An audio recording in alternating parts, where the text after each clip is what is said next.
Am I the jerk for announcing my pregnancy at Thanksgiving? My husband and I recently found out we're pregnant. We are really excited about the news, but want to wait until the end of my first trimester to make sure everything is well with the pregnancy. So we decided to announce our pregnancy at Thanksgiving when the whole family was together so that we could tell everyone at once. I only told 2 people in my family, and I knew that they could keep a secret besides that. No one else knew. As soon as we made the announcement, one of my sisters broke down crying and was very upset. She wanted to know first and was upset that I didn't tell her since she always told me about all her pregnancies first. But my sister cannot keep a secret. She's a constant gossiper, especially with family. I told her first that I got into graduate school and she told my parents before I could. She announced my engagement to my mom before I could. So my husband and I decided to keep it a secret, especially until we knew everything was healthy with the baby. I knew if I told her first, she would tell everyone in the family, and it would really upset me if I found out my whole family knew before I wanted them to. After she found out I didn't tell her first at the dinner table, she full-on started crying. After that, she went after other people in my family, my parents, and my other siblings. They were just overall agitated and crying and made everyone at Thanksgiving upset. Honestly, it made me feel bad when we made the announcement. So am I the jerk for not telling her first, even though she always told me her pregnancies first? Am I the jerk for ending my marriage without therapy less than a month before Christmas because I'm tired of being treated like a monster because I believe my stepdaughter needs therapy? 8 years ago, a 33 female now met a young widower, 35 male, now who had a 6-year-old daughter, 14 female now. He and his late wife had technically been separated at the time of her death, and so he was ready to move on. But I believe his daughter needed help, and a few times before we got married, I said as much, and I was told she was just more reserved by nature, and she'd come around to me in time. This wasn't just my husband saying this either. His whole family were saying the same thing. They told me the proof was in the fact she wasn't being blatantly rude or disrespectful, and wasn't throwing tantrums or acting out. I tried to build a good relationship with my stepdaughter, but the more that time moved forward, the less it seemed likely or possible. She wasn't outright angry, but she wouldn't open up to me or willingly spend any one-on-one time with me. She spent one-on-one time with her dad, but at a certain point, when he and I had our first child, this also changed. Once I was pregnant with our first child, her behavior did change. She started getting angry, started cursing at me, and yelling at her dad for having another baby. She told him he betrayed her mom, and she wasn't going to accept our child as a sibling or accept him being a dad to someone else's baby. After I gave birth, my husband did put my stepdaughter in therapy, or so he told me, and he said he realized help was needed. But when I was pregnant with our second child, I found out this wasn't really true. He instead took her to classes that were supposed to prepare kids for being an older sibling and was meant to help get them excited for a younger sibling. This was going on for months before I realized, and he argued at the time that it was a form of therapy. I started speaking up more about my stepdaughter needing therapy, and it was at that point my husband and his family were acting like I was some monster. They asked me why I kept trying to force the issue and why I couldn't accept her the way she was. While all this was going on, I never left her around the kids. She was also moving stuff and hiding stuff on me whenever she was home. She moved, hid the baby bottles, my phone charger, diapers, my phone, and many other things, even food. She would say in front of the whole family that she hated the kids and wished they had never been born. But they were shocked and didn't know what to say to me when I said she needed therapy. They said they felt like I was saying there was something wrong with her or saying she was a monster. I told my husband actual therapy was needed or I would be done. He told me I needed to trust him as he's her parent and he knows her better than I do. Thanksgiving was my final straw. She told several of her cousins that she was going to break all her siblings' toys, and she was going to make sure they were so F up from this Christmas because she hated them and wanted them to pay. I wasn't the only person who heard this, but I did insist that was exactly why therapy was needed because she was bragging about wanting to upset her siblings.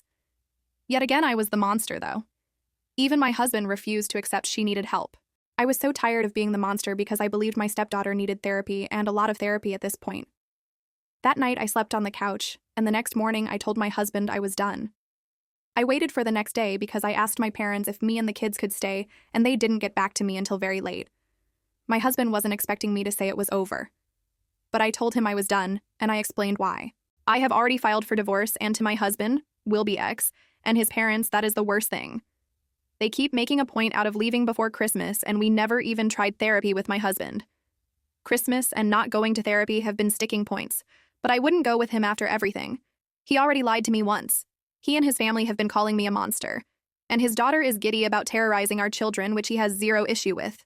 So am I the jerk for ending my marriage without therapy less than a month before Christmas because I'm tired of being treated like a monster because I believe my stepdaughter needs therapy?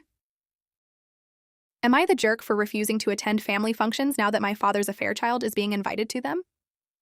I, male 18, practically always had an issue with Sadie, female 17, who I've known since kindergarten. Her brother, 20, male, bullied me for 6 months when I was in first grade. Him and his friends bullied me and a few others, but I was his favorite target.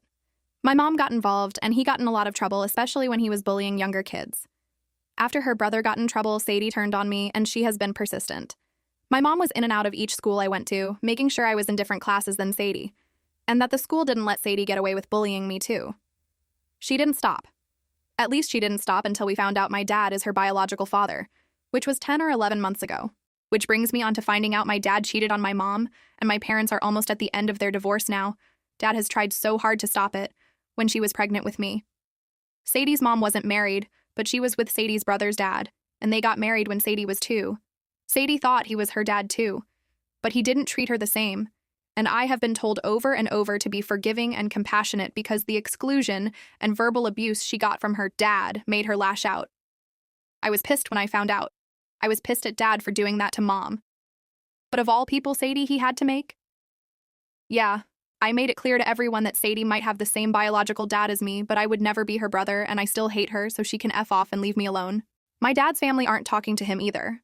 They don't like the mess he made, and they tried to rally around me and Mom. But a few months ago, they started to change and would ask us to change our feelings towards Sadie and to find compassion. My mom had none for her, and she told Dad's family members there was no way she would family up, her way to describe it, to a girl who tormented me for a decade, and even cyber-harassed me with messages telling me to unalive myself. I told Dad's family that I wasn't willing to have a relationship with Sadie. I said I wouldn't stop them, but they shouldn't expect to see me where Sadie will be. They told me a million times she's my sister, and I told them she's Dad's affair kid and a stalker, and I hate her. I said Dad F up, and making her doesn't change that. Sadie's first family function is going to be Christmas, and Dad's side are so annoyed I won't show my face for even a little while. They told me it would be good for me and for Sadie, and I told them I don't care what's good for Sadie. I said seeing her would ruin my Christmas, just like having to pretend I don't hate her would ruin it. They told me I should see all she's been through and be willing to at least see her for their sakes. So am I the jerk for refusing to attend family functions now that my father's affair child is being invited to them? Am I the jerk for telling my husband that I am going back on our agreement and I don't care if he cries about it? My husband and I, both 32, have been together since we were 19. Our entire relationship feels like it just blew up in my face, basically, and I can't tell if I am overreacting. So, we both wanted one child, and we have planned this for years. We wanted everything perfect first. The home, the careers, the savings, the investments, the nest egg, etc. Because we both knew from very early on that once we had a baby, I would be staying home full-time and raising our child. His brother's life was unfortunately cut short by a daycare worker when he was just 5 months old, back in 2017.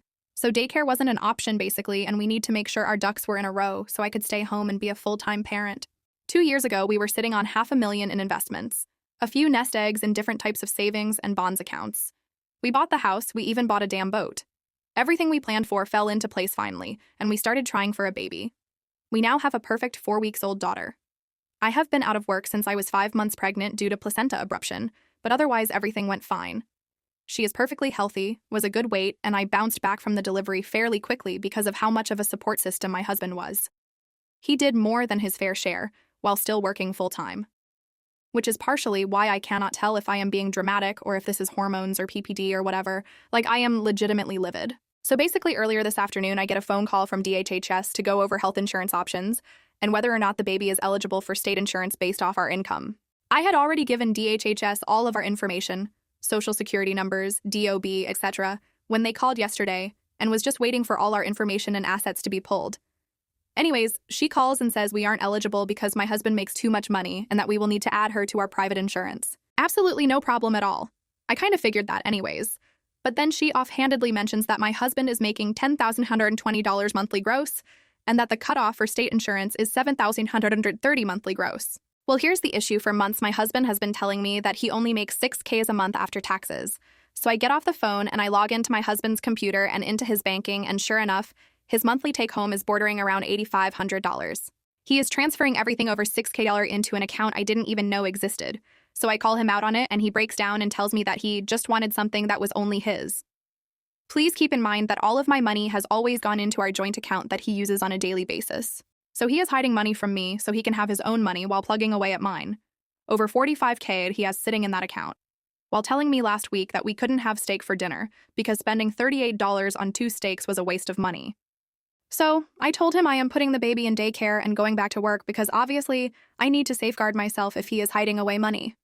Something feels off about it, I don't know. He instantly started crying, see above, daycare trauma, but I truly just don't trust him financially anymore. I no longer feel secure here. I said I changed my mind and I don't care if he cries about it. So am I the jerk?